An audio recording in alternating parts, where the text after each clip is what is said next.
Casey Richardson and Castanet News. Penticton, a small group demanding politicians take action now against climate change, marched from Penticton Library to Guy Park here on Wednesday, joining other cities across the country who are demanding action.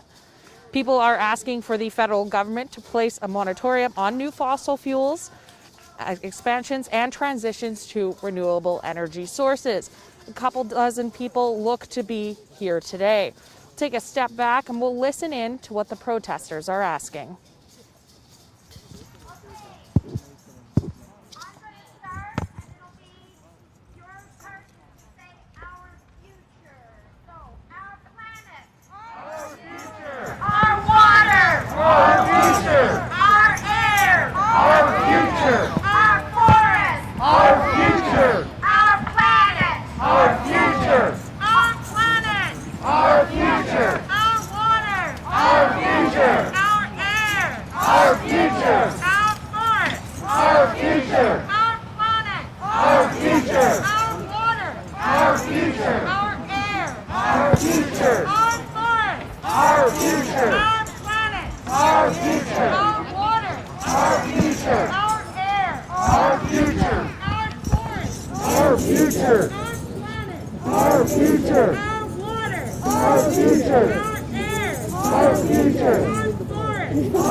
So, thank you everyone for coming. This is really great.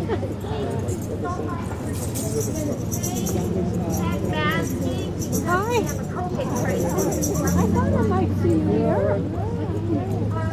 My name is Lori Goldman. I'm the host for this 350 event, this Canada event. It is happening in 60 cities all across Canada. There are at least 2,000 people signed up, just like you, to take part, and all the people who didn't sign up are here too. And our main goal is that everyone to vote for climate leaders. We need to have every leader at every level, but certainly we have an election coming, and we have to make sure that all of the candidates who win are climate leaders who understand the crisis that we are facing.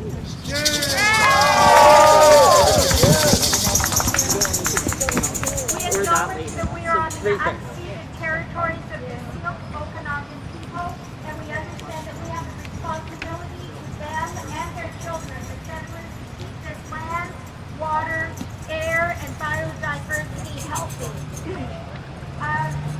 Our summer smoke and utilized fires scared so many of us. We haven't had any rain since June, and I felt so worried. You know, I was inside my house for about 3 weeks because of the heat and the smoke, and I'm sure a lot of you were afraid too.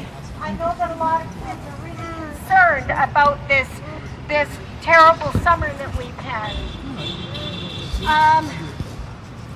And you know, we all miss summer. I mean, there was not very much time to go down to the beach, and look at the air now, and I think this smoke is from Washington State. So the smoke and the fire in our valley was felt globally, in the States, in Greece. Storms and floods have devastated cities in Europe and North America and Asia, and the IPCC report in August was very clear. That's the Intergovernmental Panel on Climate Change. It was very clear that we have to act now, and there are things that we can do now. We need to stop fossil fuel expansion. We need to stop pipelines. We need to preserve our old growth forests, and we need to have a just recovery so that people who lose those jobs in those industries get retraining and get jobs in renewable energy industries. Without the federal government carrying their weight on climate action, it's becoming increasingly difficult for local elected leaders to deliver on their mandate to foster social, environmental and economic well-being for all residents. We saw this in Western Canada's heat wave, which killed over 500 people. Some statistics said 700 people. People were dying in their apartments because they had no air conditioning. They were living very poor, and it's terrible to lose people to heat. Our next MP will have a say on policy decisions on climate, and this will have real impacts on our community. Climate change is an immense and complex problem, so federal collaboration is vital. Vote for a climate candidate in your riding. And every decision has to include workers, citizens, good jobs, social supports, addressing reconciliation and justice for our BIPOC, our BIPOC communities, and our LGBTQ communities.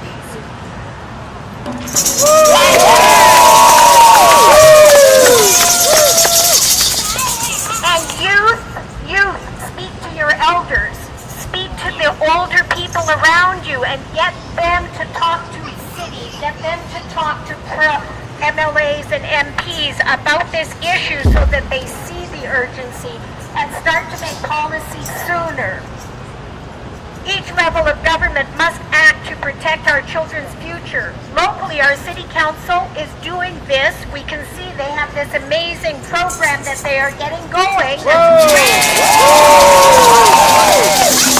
We're really happy that they're working on a climate action plan, and that takes consultation, and it takes work, and it takes decision, and we can do some things very quickly.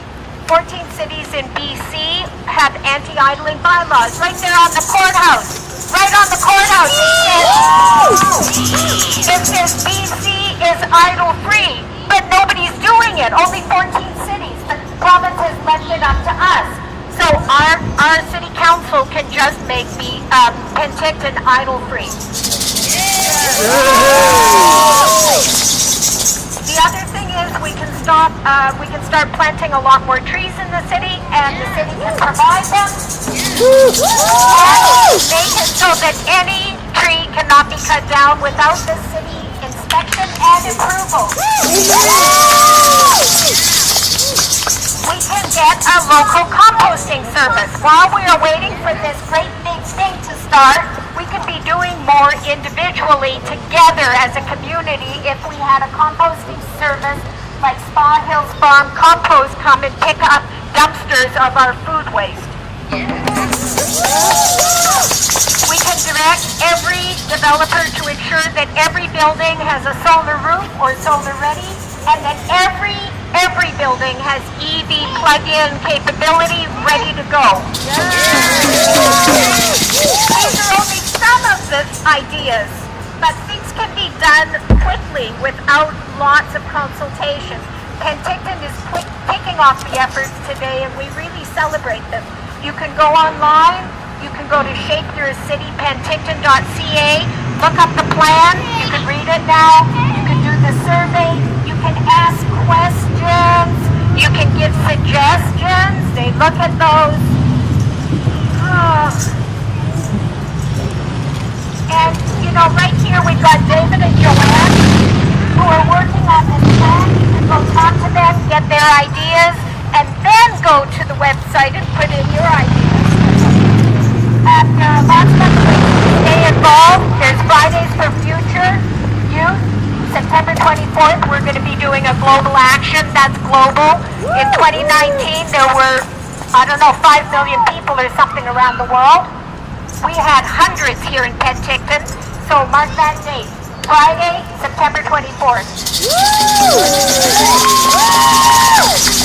First Things First Okanagan is right here, and they have a youth committee that is just beginning this year, and we are looking for lots of youth to join us to create more events and more awareness about what the city can do. Another group is CERB, which is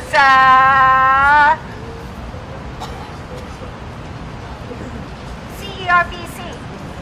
This is the climate education in BC, and they're trying to get climate education into the school system. They need youth participation. And, you know, you can start your own climate sustainability program in your school or in your organization, like your church. And Rotaries are also doing things about climate now. And I just want to thank you again, everybody, for coming out today. And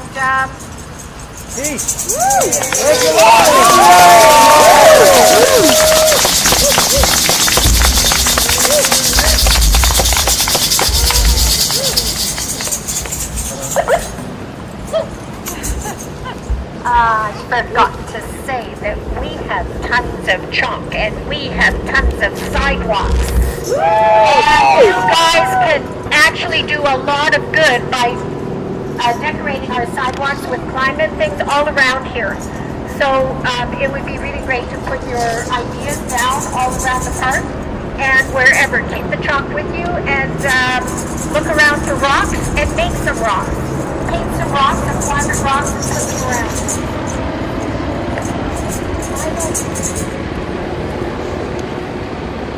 Get some honor.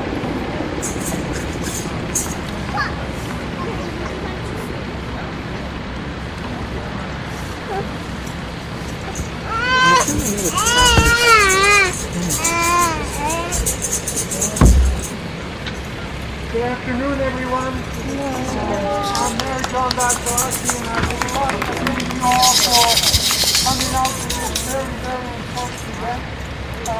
There's nothing better to talk about than climate change, and we need to change our ways and the way we live and the way we use our other